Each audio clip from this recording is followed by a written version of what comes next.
Alan Watts on Consciousness, a journey to understanding life's essence.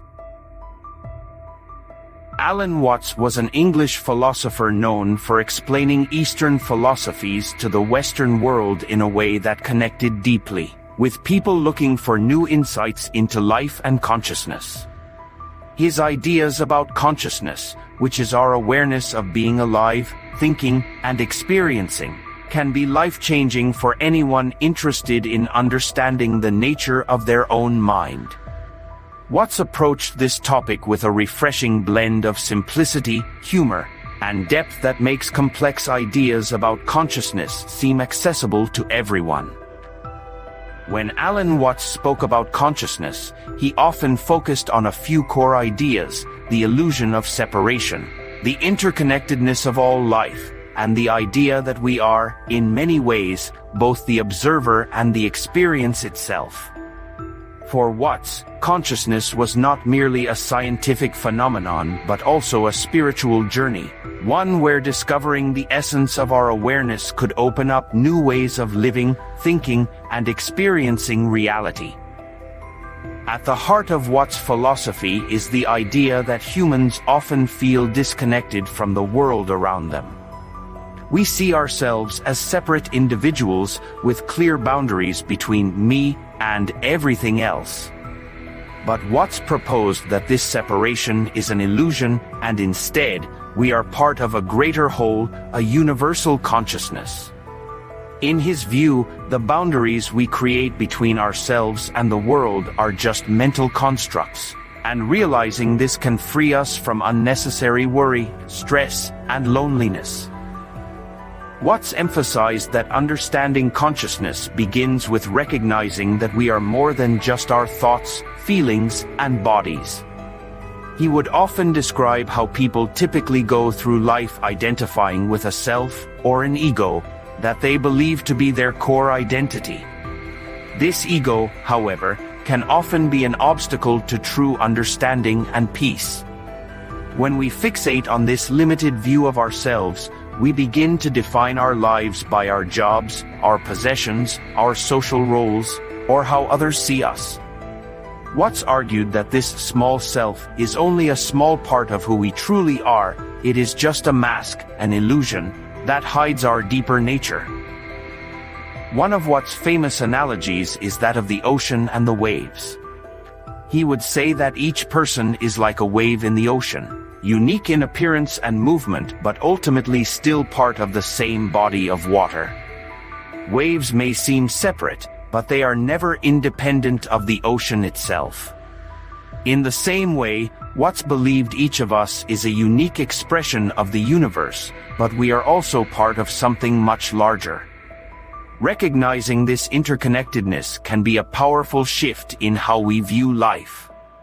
It dissolves the boundaries of isolation and connects us to the world in a profound way. Watts also talked about the idea of letting go.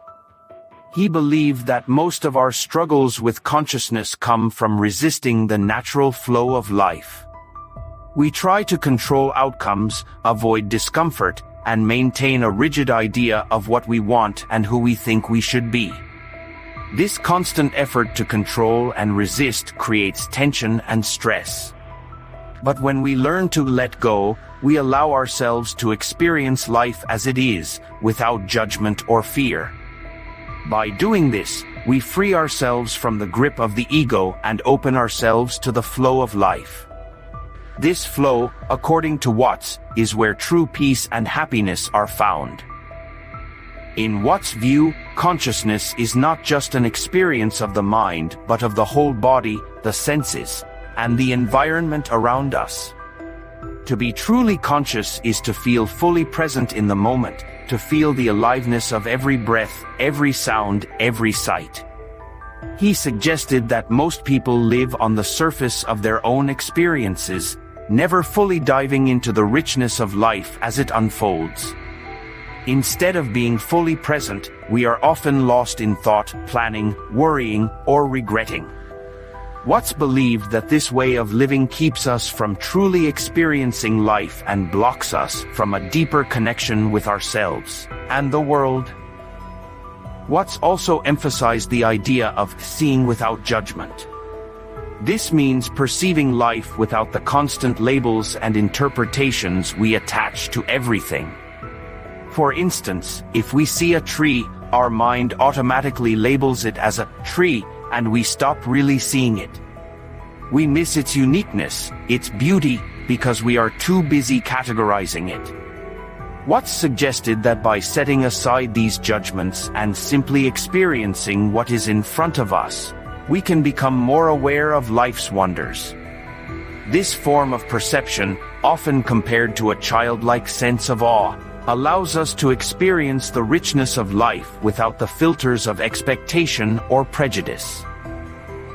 One of Watts' more challenging ideas was his view on life and death. He believed that life and death are not opposites but are part of the same process. Just as the wave rises and falls in the ocean, life includes both beginnings and endings. Watts saw death not as a final end but as a transformation, a part of the endless cycle of change in the universe. When we view death in this way, it becomes less something to fear and more a natural part of existence. This understanding can bring comfort and acceptance, making life feel fuller and less burdened by anxiety about the future. Another essential part of Watts' philosophy on consciousness is the concept of being here now. This idea encourages us to focus our attention on the present moment rather than dwelling on the past or obsessing over the future. Watts often pointed out that the present moment is the only time we actually experience. Everything else is a memory or a projection. By grounding ourselves in the now, we can find peace and a sense of completeness, because we are no longer scattered across different times and places in our minds. Watts also used to remind us that consciousness is not about reaching a goal or finding a final answer. He encouraged people to enjoy the mystery of life and to see their search for understanding as a journey rather than a destination. He warned against trying to solve life as if it were a problem and instead suggested that life is something to be lived and experienced. This perspective encourages us to embrace uncertainty, to stop trying to control everything, and to be open to what life brings. In the end, Alan Watts' philosophy on consciousness teaches us that life is much richer and more beautiful when we understand that we are not separate from the world, but rather a part of its continuous flow. By letting go of rigid ideas, opening ourselves to the present moment, and experiencing life without the filters of judgment, we can connect to a deeper sense of meaning and peace.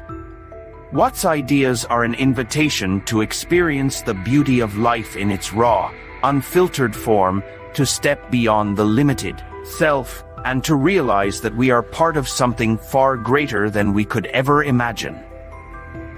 So, if you found these ideas inspiring, if they made you think differently about yourself and your connection to the world, make sure to like and subscribe. Let us continue to explore these profound thoughts together, uncovering the beauty and mystery of life as we go.